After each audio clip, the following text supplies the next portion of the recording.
بسم اللہ الرحمن الرحیم۔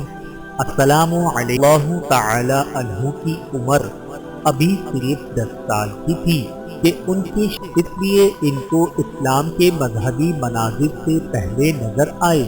چنانچہ ایک روز حضور اکرم صلی اللہ علیہ وآلہ وسلم اور علیہ وآلہ وسلم کی خدمت میں ابو طالب سے پوشیدہ آیا کرتے اور اپنے اسلام کو رسول اللہ صلی اللہ علیہ وآلہ وسلم کی حسب ہدایت ظاہر نہیں کیا۔ پہلا شخص جس نے رسول اللہ صلی اللہ علیہ وآلہ وسلم کے ساتھ نماز ادا کی وہ علی تھے۔ جب نماز کا وقت آتا تو حضور مکے کی کسی گھاٹی میں جا کر عبادت کرتے اور آپ کے ساتھ علی بھی اپنے والد، چچا صاحبان اور تمام افراد خاندان سے چھپ کر جاتے اور تمام نمازیں رسول اللہ صلی اللہ علیہ وآلہ وسلم کے ساتھ ادا کرتے اور شام ہو جاتی گھر واپس آ جاتے۔ یہ سلسلہ جب تک اللہ کو منظور تھا جاری رہا۔ ایک دن جبکہ یہ دونوں نماز پڑھ رہے تھے، ابو طالب نے دیکھ لیا۔ ابو طالب نے رسول اللہ صلی اللہ علیہ وآلہ وسلم سے پوچھا، عزیز من، یہ کون سا دین ہے جس کی تم پیروی کر رہے ہو؟ حضور نے جواب دیا، ام محترم، یہ اللہ کا، اللہ کے فرشتوں کا، اس کے پیغمبروں کا اور ہمارے جد امجد حضرت ابراہیم علیہ السلام کا دین ہے۔ اللہ نے مجھے اپنے بندوں کی طرف رسول بنا کر بھیجا ہے اور چچا جان آپ سب سے زیادہ اس بات کے مستحق ہیں جن کو مخلصانہ دعوت پیش کی جائے۔ ابو طالب نے جواب دیا، اے عزیز، میں اپنے آباؤں کا مذہب اور ان کے طور طریقے نہیں چھوڑ سکتا، لیکن بخدا جب تک میں زندہ رہوں تم کو کوئی تکلیف نہیں پہنچے گی۔ سیرت نگاروں کا بیان ہے کہ ابو طالب نے اپنے صاحبزادہ علی المرتضیٰ سے کہا، اے بیٹے، یہ کیا مذہب ہے جس پر تم چل رہے ہو؟ انہوں نے کہا، والد صاحب، میں اللہ اور اللہ کے رسول پر ایمان لا چکا ہوں، سبحان اللہ، اور رسول اللہ صلی اللہ علیہ وآلہ وسلم کے ساتھ اللہ کی عبادت کرتا ہوں اور ان کی پیروی کرتا ہوں۔ راویوں کا خیال ہے کہ اس کے جواب میں ابو طالب نے کہا، وہ تم کو اچھی بات ہی کی طرف بلاتے ہیں، لہذا اس پر قائم رہو۔ جو لوگ حق و صداقت کی جستجو اور اسلام کی طلب میں مکہ آیا کرتے تھے، حضرت علی ان کی مدد اور رہنمائی فرمایا کرتے تھے اور انہیں رسول اللہ صلی اللہ علیہ وآلہ وسلم کی خدمت میں پہنچایا کرتے تھے۔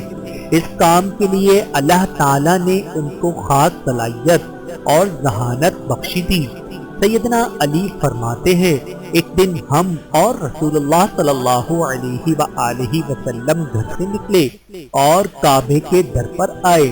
حضور نے فرمایا، بیٹھ جاؤ، اور میرے کندھوں پر پیر رکھ کر اونچے ہوئے اور کہا کہ کھڑے ہو جاؤ۔ میں کھڑا ہوا۔ میری کمزوری کو حضور نے محسوس فرما لیا، فرمایا بیٹھ جاؤ۔ پھر خود آپ صلی اللہ علیہ وآلہ وسلم بیٹھ گئے اور مجھ سے کہا کہ میرے کاندھوں پر سوار ہو جاؤ۔ جب ایسا کیا اور حضور مجھے لیے ہوئے کھڑے ہو گئے تو مجھے ایسا لگا کہ اتنا اونچا ہو رہا ہوں کہ آسمان کی بلندی تک پہنچ جاؤں گا۔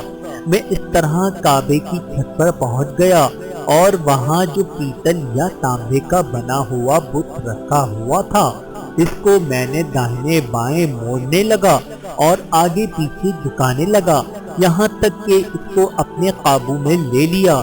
یا رسول اللہ صلی اللہ علیہ وآلہ وسلم نے فرمایا، اس کو گرا دو۔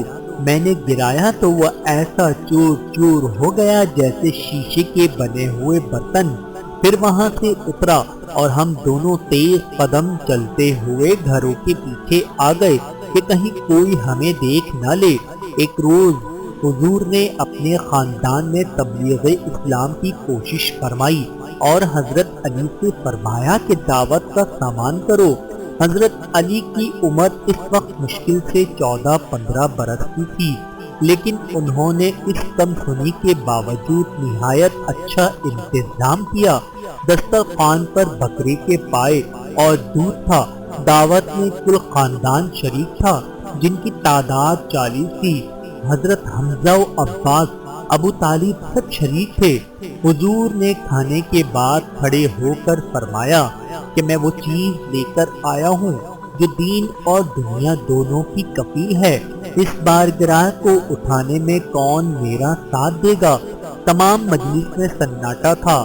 دفتن حضرت علی نے اٹھ کر کہا، گو مجھ کو آشوب چشم ہے، گو میری ٹانگیں پتلی ہیں، اور گو میں سب سے نو عمر ہوں، تاہم میں حضور کا ساتھ دوں گا۔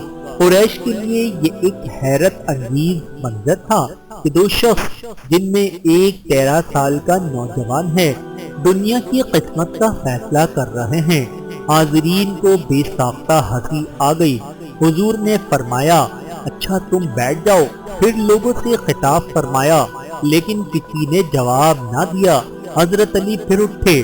حضور نے اس دفعہ بھی انہیں بٹھا دیا، یہاں تک کہ جب تیسری دفعہ بھی اس بارگاہ کا اٹھانا کسی نے قبول نہیں کیا تو اس مرتبہ بھی حضرت علی نے جاں بازی کا لہجے میں انہی الفاظ کا اعادہ کیا تو ارشاد ہوا کہ بیٹھ جاؤ، تو میرا بھائی اور میرا وارث ہے۔ حضرت علی رضی اللہ تعالی عنہ پر اللہ رب العزت کی کروڑوں رحمتیں نازل ہوں، آمین ثم آمین۔